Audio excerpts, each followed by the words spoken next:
Our good buddy Nick Wright, host of First Things First on Fox Sports 1 and host of What's Right with Nick Wright on iTunes and YouTube, is back. Give me your level of confidence going into this Super Bowl as opposed to other ones with the Kansas City Chiefs.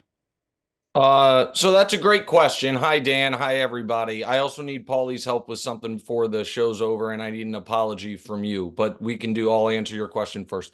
I would say this is probably the second most confident I've been, but what's odd about it is the most confident I was the one they lost, the one against Tampa, because I think people forget what a dominant run that team had been on. That team had won 7 consecutive games to win the Super Bowl the previous year, and then was 14-1 when Mahomes started. He sat out in the final week of that year when they were defending their title and rolled through the AFC playoffs and then just got worked over in the Super Bowl.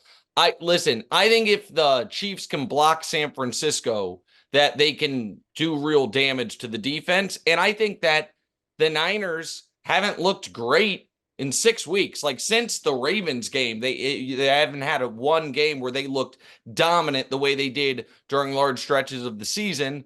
And so the Chiefs' big free agent acquisition, Charles Omenihu from San Francisco, tore his ACL in the AFC title game. So that's a big loss, and you feel badly for him. But both these teams pretty damn healthy. And I feel like the Chiefs are playing their best ball of the year, while the Niners have kind of been up and down, so to speak. How much of a concern was it, or is it, that they didn't score in the second half against the Ravens? So I was not concerned at all by that. And I don't think that people fully understand the game the Chiefs were playing in that second half. So let me just go back a bit. Mahomes has had, in my opinion, one truly bad on him, that losses on you playoff moment. The second half against Cincinnati in the AFC title game 2 years ago. I know you and I argued about the Super Bowl against Tampa. I don't put that on. I don't think even though the numbers are terrible, I don't think he played terribly. The second half against Cincinnati, he did.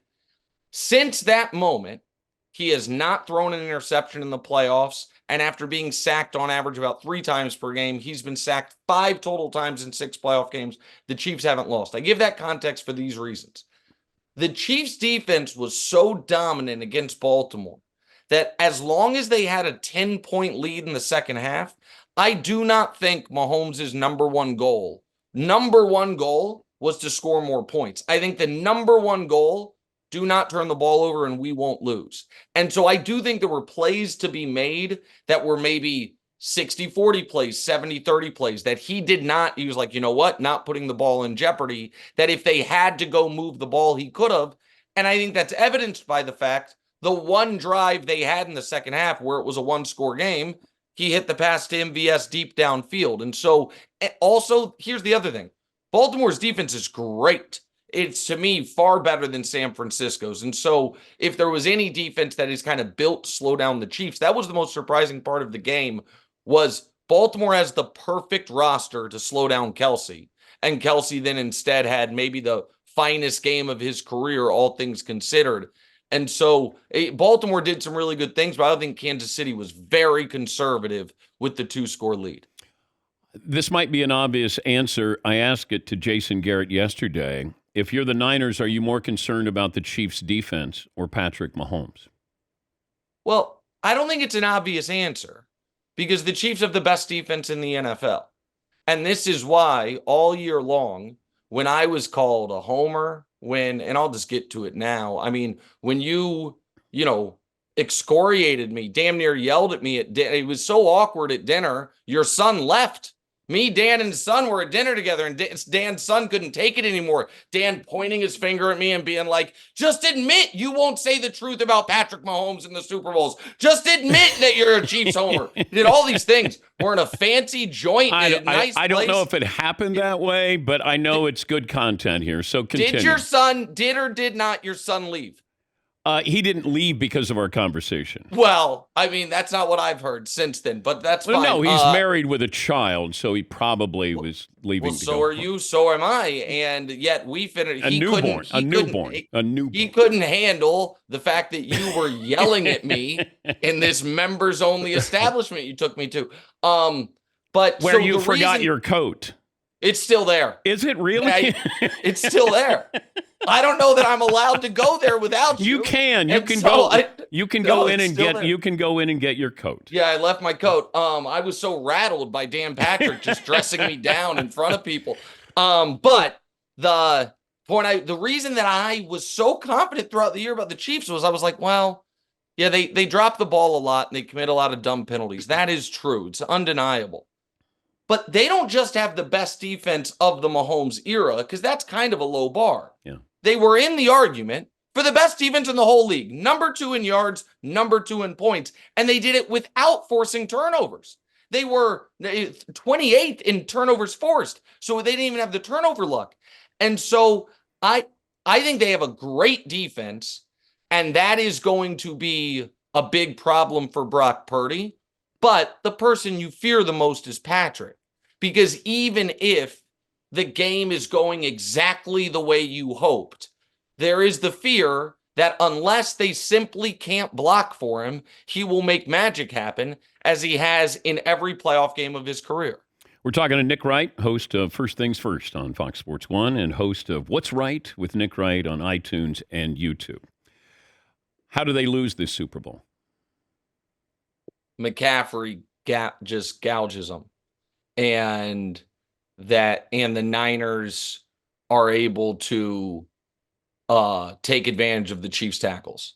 The McCaffrey, listen, the Chiefs have the best pair of corners in football. Spagnuolo is maybe the best defensive coordinator in football, certainly on the short list. He's definitely the number 1 coordinator draft pick because, unfortunately for him, his head coaching tenure went so bad. No matter how well he does, he'll never get another head coaching job, so you don't have to worry about him leaving like Mike McDonald in Baltimore. But Nicky Bosa is Nicky Bosa. Chase Young decides this will be the game a month. He gives full effort for 4 quarters, and they beat up the tackles. And listen, the Niners are already pre-complaining.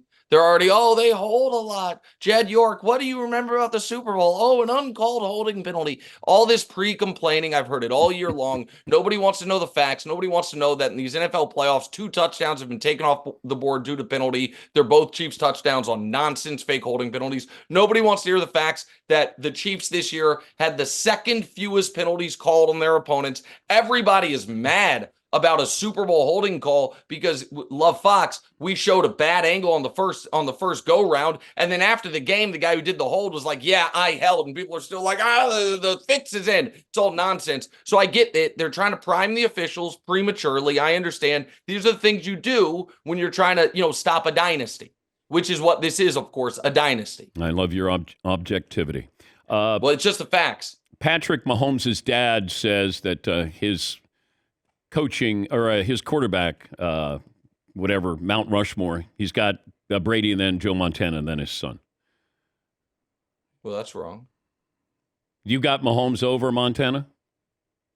Well, yeah, and my Mount. So to me, 1 through 4 is Brady, Mahomes, Manning, Montana.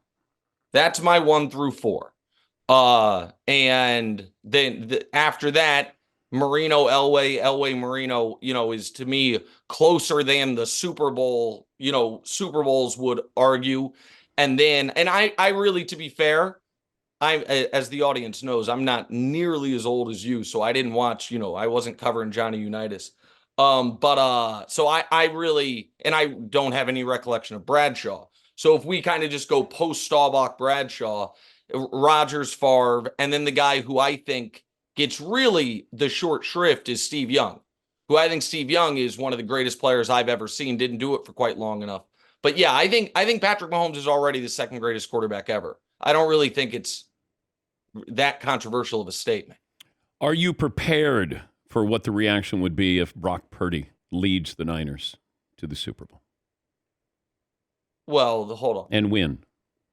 Am I prepared for what the reaction will be if the Niners win? Sure. Yeah. Am I prepared for what the reaction will be for Brock Purdy leading them to a win? Yes. I'm not prepared for the reaction I would have if you sprouted wings and flew far, far away. No, I mean, I don't spend a lot of time emotionally preparing myself for things that aren't going to happen. But they could listen. The Niners could win, obviously. Listen, the Chiefs are the underdogs for the 5th time in their last 6 playoff games. There are nobody believes in this team. They shouldn't even be there. I watch smart people on television going into the playoffs doing a scariest AFC teams. And obviously the Ravens were 1 because of their great postseason history. And obviously the Bills were 2 because of their great postseason history. And people can say it's a straw man now, but you all know you saw it. You know who came in 3rd on a lot of those lists? Not the Chiefs, not even the Dolphins, the Cleveland Browns. Remember that bill of goods? Oh, nobody wants to play Joe Flacco. Playoff Flacco and that defense. We were told that team was scarier than Patrick Mahomes with the best defense in football. That's the nonsense that was spouted all year. And then I just sat there and was right, and people called me a homer because I happened to go to the parade, and you know what I mean? I mean, kind of be a, unofficial member of the team, but that's just a good fortune. Can you believe that in 2015, the commissioner was like, we're not into the gambling business. It's about the integrity. And here we have the Super Bowl in Vegas. We have, all these sports franchises there. You're going to have an NBA expansion team in Vegas. LeBron just announced a partnership with DraftKings. Yeah. I mean, it's a brave new world, man. And this is what I'll say. I am someone who has gambled my entire life since I was 10 years old, playing pool with my dad. It is my mom's parents, one side of the family were professional gamblers. My dad, for a period of time, was a professional gambler before he got his life straightened around. It's in my blood. I love gambling. I don't think it is this, panacea to our country's, financial ills, as far as funding local government. And I don't think it's something that is necessarily the greatest thing ever, that it is this easy and accessible, but it is what it is. You know what I mean? Like this is where the money is, and the leagues have dove in. But yeah, I'm old enough to remember, was it Tony Romo who wasn't allowed to speak at a fantasy football conference in Vegas? Yeah, a lot's changed in the last decade. The load management, the 65 games in the NBA. Curious your thoughts on this, that Tyrese Halliburton and Joel Embiid are probably going to pay the price of not being able to qualify, but your thoughts on the 65 or more for postseason awards. Hart was in the right place. The unintended consequences might have bit him here. And I'm actually fine with there being a hard threshold for league MVP, especially because if you look at historically league MVPs, up until a few years ago, basically all of them played at least 70. And so the problem where it comes to me is we tied Halliburton. This is going to cost him $40 million. We tied contracts to all NBA, and Halliburton's not load managing. He's just been hurt. And even he's played so well, even if with the injury, he played 62 games, he was going to be, at least 3rd team all NBA. And that makes his $200 million contract $240 million. So I understand why they did it. I think maybe they took a sledgehammer where you needed a scalpel, but this is one of those things I try not to criticize too much, pardon me, because I don't have the answer. I don't know. It's not like, oh, here's what they should have done, but it seemed like they needed to do something. The thing they did, I was like, oh, that could work. And now we're instantly seeing why maybe it doesn't work. You wanted something from Paulie? Yeah, Paulie. This seems like something Paulie.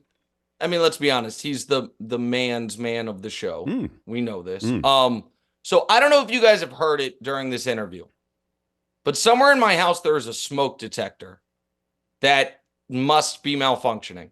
And I spent the better part of 2 hours yesterday going to every smoke detector in the house, replacing every battery, doing everything. I can't locate where it is. It is still going off. And at this point, I think I have to move. I don't know what I'm going to do. And I feel like Paulie maybe is like, oh, here's what you do. And so I need help, or else I'm going to go crazy. I'm not an expert, but I would say close all the doors and go room to room and try to hear it that way, so you drown out the bleed over room. You probably have either a CO2 detector or a some type of smoke detector that's hardwired and doesn't have a battery. It may be hardwired to an electric in your ceiling. Hardwired? Yeah. And then what do I do? How do I fix that? Oh, I'd move if I were you. Yeah, I'd move too. You're not gonna fix it. Seton, you have something to add? I actually know exactly what it is. Okay. Do you want to tell him? I'm not telling you, though, because I'm not a man's man. Oh! So I'll let Paul figure that out, though. You and Paul work that out, but good luck to you. Listen, I'm just judging based on social media. Paul's out there wearing flannel stuff and being like, where's the best bratwurst today? So I just assume this is the type of thing he would know about. High cholesterol doesn't mean I could fix a roof. Okay. Just hire an electrician. It'll be a lot cheaper. Hire an electrician for a ahead. smoke. They're going to laugh at me. You know what? A man's man would be able to figure it out, Nick. Wow. Okay. Wow. Yeah, listen, I'm aware of what I'm not. My wife just heard, your friend Dan, just heard this conversation. She only heard my end of it, of course. And she just said, not really that quietly, just cause you're so stupid. Like this is not good. And it's driving me crazy. So, okay, no help. I think you may have, you might be CO2. It's hardwired. I think Paulie is correct. I had this in my house, and of course I figured it out, and then I was able to stop it. Yeah, or it could be like a CO2 that's plugged in low against like near a baseboard, and you're looking up towards the ceiling. All right, just for the record, before I go, not to be that guy, but I wasn't going to do it to Paulie, but then Dan said it, so I have to. There are no CO2 detectors. That's carbon dioxide. It'd be CO, carbon monoxide. Yeah, the mon monoxide. is for singular. Yeah. Okay. Come on, guys. Okay. Let's try to be accurate on these things. That's your house. Yeah. It is my, well, not for long. Get out of here. This is a disaster. Dan, will you pick up my jacket for me? Yeah. Okay, thank you. Yeah. At some point over the next year, I will get your jacket. That was a great place you took me to. Yeah, I don't know if we can talk about it. Yeah, we can. It was great. Yeah, it was the Italian Gun Club. So what we did in the basement's legal? Yes. Dan took me to a dinner. First of all, he shows up late. So I get in. They're like, hey, do you have membership? I'm like, yeah, Dan Patrick does. So they let me in. But Dan gives me no information. So I go to the bar and I order a drink.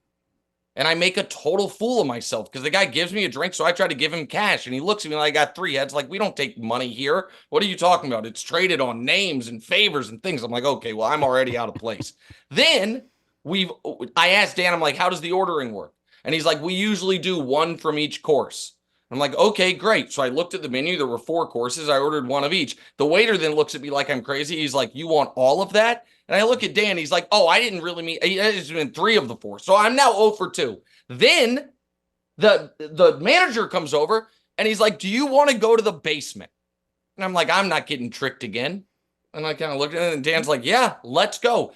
But your son was excited about it. I'm like, all right, this might be a gag, but I don't know. Takes me downstairs. There's a shooting gallery.